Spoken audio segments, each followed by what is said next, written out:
नमस्कार साथियों, मैं वैभव सिंह और आप देख रहे हैं बुंदेलखंड कनेक्शन।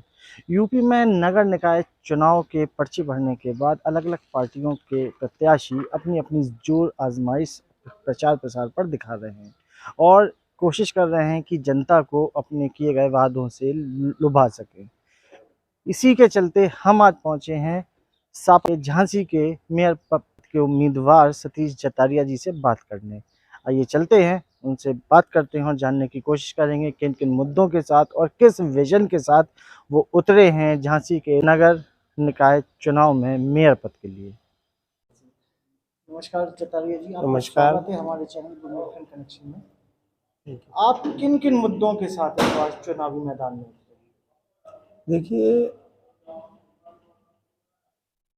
जो झांसी नगर निगम के जो मुद्दे हैं वो तमाम इस तरह के मुद्दे हैं जिनको लेकर मैं मैदान में आया हूँ और माननीय राष्ट्रीय अध्यक्ष श्री अखिलेश यादव जी ने मुझे इस महापौर का झांसी महापौर का प्रत्याशी बनाया है।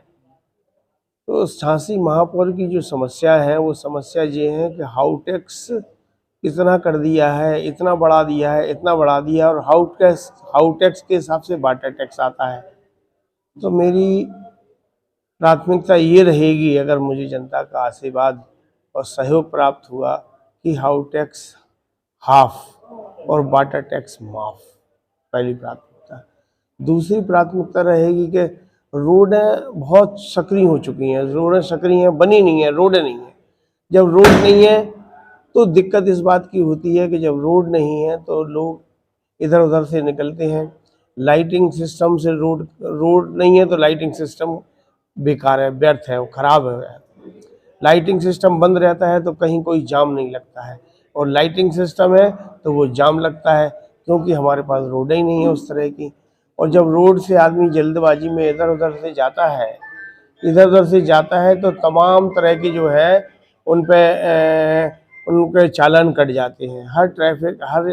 हर चौराहे पे इतने ट्रैफिक लोग लगा दिए हैं, ट्रैफिक टीआई लगा दिए हैं कि जनता के जो है हर घर में जो है एक एक गाड़ी पे 15-15, 10-10 हज़ार, 6-6 हज़ार, 3-3 हज़ार का चालान पहुंच रहा है। तो इससे जनता में बहुत रोष व्याप्त है। समस्या और दूसरी क्या है कि हमारे यहाँ ना नाली सफाई होती है, ना रोड की सफाई होती है, और जो ठेके प्रथा है उससे लोग बेरोजगार हो गए हैं। जो साफ करने वाले लोग हैं, सफाई करने वाले लोग हैं, उनके साथ बहुत अन्याय अत्याचार होता है। संविदा के लोग होते हैं, अगर वो सफाई करते करते उनकी मृत्यु हो जाती है तो उनको कोई फैसिलिटीज नहीं दी जाती है। अगर ये मौका मुझे मिलता है तो सफाई कर्मचारी का अगर कुछ अकाल मृत्यु होती है सफाई के दौरान, तो मैं उनको संविदा पे नौकरी देने की बात करूंगा और उनको कम से कम 5 लाख रुपए की व्यवस्था करूंगा, जिससे कि वो सफाई कर्मचारी शहर को स्वच्छ और साफ कर सके। तमाम इस तरह के मुद्दे हैं जिन्होंने कागजी कार्रवाई की है। बरसात में लोग परेशान रहते हैं, 3-3 महीने घरों में जल भराव रहता है। नाले इतने सफाई नहीं होती है, नालों की सफाई सिर्फ कागजों में होती है, और नाले जब भर जाते हैं तो जनता में बड़ा रोष प्राप्त हो जाता है। 1-1 फुट लोगों के घर में पानी भर जाता है। लोगों ने अपने दरवाजों पे ये लिखा दिया है कि ये मकान बिकाऊ है। मैं ऐसे कई उदाहरण आपको दे सकता हूँ, कई जगह मैं बता सकता हूँ कि लिखा है कि ये मकान बिकाऊ है। सतीश जी, आप अलग अलग पार्टियों में रह चुके हैं। हाँ। आपकी पॉलिटिकल क्रेडिबिलिटी जो है उसको देखते हुए आप जनता को अपने विश्वास में एक बार फिर से कैसे देखें? देखिए, मैं बहुजन समाज पार्टी से एमएलए 96 में था, और बहुजन समाज पार्टी में 96 में जब एमएलए था तो मैंने जो 5 साल काम किया, और काम के आधार पर मैंने सभी दलों में, सभी वर्गों के लोगों में अपनी पहचान बनाई थी। उस पहचान से लोग मुझे जानते हैं। 2002 का चुनाव में भारतीय जनता पार्टी से लड़ा था, बहुत कम वोटों से मेरी हार हुई थी, क्योंकि बाबू कल्याण सिंह जी लड़ गए थे तो मेरी हार हो गई थी। 2007 का चुनाव में मैं समाजवादी पार्टी से लड़ा था, उसमें मेरी कम वोटों से हार हुई थी। तो ये लोग जो 3 दल हैं, ये मेरी सब लोगों से उसी तरह से संबंध है, उस संबंध में कोई खटाई नहीं आ पाई। उस संबंध में कोई मनमुटाव नहीं हो, गिरावट नहीं आ पाई। इसलिए मुझे लोग, सारे लोग पसंद करते हैं। मैं बबीना से एमएलए था, लेकिन झांसी की सारी बिरादरी, सारे लोग, नेता, सारे लोग वर्कर मुझे पसंद इसलिए करते हैं। उसी लेके मैं चुनाव मैदान में अपने प्यार और काम के आधार पर मैदान में आया हूँ। बीजेपी एक मजबूत संगठन है, जैसा हाँ। आप जानते हैं। बीजेपी का कहना है वो उसका प्रत्याशी नहीं, पूरा संगठन चुनाव मैदान में उतरता है। हाँ। और पिछले विधानसभा में जो सपा की स्थिति रही उससे आप भी अच्छे से जानते हैं। जी। तो ऐसे में आप इस बार के इलेक्शन को कैसे आप मजबूती से अपना पक्ष? देखिए, नो डाउट कि बीजेपी एक बड़ा संगठन है, बीजेपी एक बड़ा दल है, बीजेपी के वर्कर पूरी तरह काम करते हैं, लेकिन बीजेपी की सरकार में बीजेपी के साथ प्रशासन भी काम करता है। प्रशासन इसलिए काम करता है, जब चुनाव आयोग और डीएम साहब ने ये कह दिया कि 3 जगह ही सभाएं होगी, 3 जगह सभाएं होगी, तो और मंदिर और मस्जिद से दूर होंगी, तो ये अभी इन्होंने जो सभा की है, ये इन्होंने मंदिर के पास सभा की है, तो इनको कोई रोक टोकने वाला नहीं है, क्योंकि प्रशासन शासन से मिली भगत है। तीसरी बात मैं बता दूं कि इतनी विड़म्ब समस्या है, विराट समस्या है कि हमारे पार्षद 4-4 दिन से परमिशन के लिए घूम रहे हैं। 4-4, 5-5 दिन हो गए ये परमिशन दे नहीं रहे हैं उनको। इसमें बहुत आक्रोश है, न कार्यालय के लिए दे रहा है, किसी चीज़ की नहीं दे रहा। 5-5 दिन, 1-1 हफ्ते घूमते हो गए, तो मैं क्या समझूं कि प्रशासन मिला हुआ है साथ में।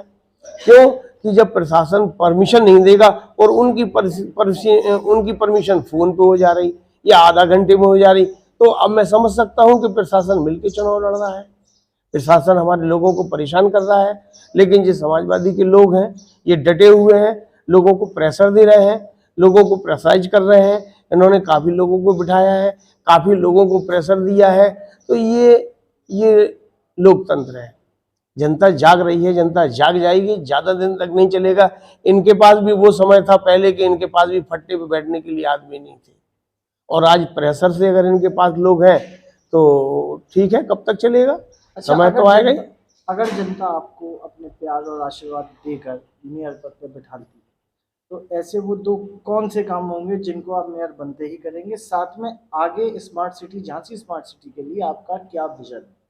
देखिए, मुझे जनता का आशीर्वाद, सौभाग्य प्राप्त हुआ और उन्होंने उस पद पर मुझे बिठाया, तो सबसे पहले तो मैंने जो कहा है कि मैं हाउस टैक्स और वाटर टैक्स माफ़ कर दूंगा। दूसरी बात ये है कि जिस तरह रोड खराब है, सड़कें खराब हैं, वो ठीक करने की कोशिश करूँगा। और सबसे बड़ी समस्या जो छुट्टा जानवर घूमते हैं, छुट्टा जानवरों की बहुत समस्या है, इससे एक्सीडेंट होते हैं, बूढ़े बच्चे एक्सीडेंट का शिकार हो जाते हैं, बूढ़े पुराने चल नहीं पाते हैं, उनको व्यवस्था करने की कोशिश करूँगा। पटरी व्यापारी छोटे छोटे उद्योग लगाते हैं और उनको शाम के उनसे वसूली की जाती है, मैं उनका लाइसेंस बनवाऊंगा और लाइसेंस बना के उन्हें सही ऐसा स्थान दूंगा जिससे उनका पालन पोषण सही हो सके और उनके ऊपर कोई अत्याचार, गुंडागिर्दी नहीं हो सके। उस लाइसेंस के माध्यम से वो अपना जीवन यापन कर सके। चौथी बात, जो पार्क है, मैं पार्क को हरे भरे करने की कोशिश करूंगा, क्योंकि बूढ़े पुराने लोग जो पार्क में जाते हैं, पार्क तो बीजेपी ने भी बहुत अभी बनाए हैं, एक से एक उनका उद्घाटन किया। पार्क बनाए हैं, लेकिन पार्क व्यवस्थित नहीं है। पार्क व्यवस्थित नहीं है, पार्क में गंदगी रहती है, शुअर पार्क में घूमते रहते हैं।